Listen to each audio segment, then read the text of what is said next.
চলে যাব এখান থেকে, কেউ থাকবে না। যিনি থাকার উনিই যখন থাকেন না, কারো কাছে মালাকুল মউত অনুমতি নিয়ে আসে না, আসবে না। শুধু একজন মুহাম্মদুর রাসূলুল্লাহ সাল্লাল্লাহু আলাইহি ওয়াসাল্লামের কাছে মালাকুল মউত যখন আসছেন, তো আল্লাহ বলছে বন্ধুর কাছে অনুমতি নিয়ে ঢুকবে। অনুমতি দিলে ঢুকবে, নাইলে ফিরে আসবে। বন্ধু আমার, খবরদার অনুমতি ছাড়া যায় গর্জায় ঢুকা যাবে না। আমাদের কারো কাছে অনুমতি নিয়ে আসবে না, ওনার কাছে অনুমতি নিয়ে গেছেন।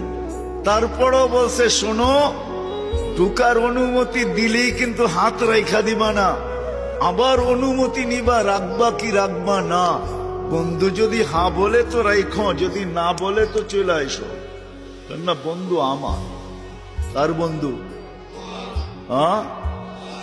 কার বন্ধু? হাবিবুল্লাহ।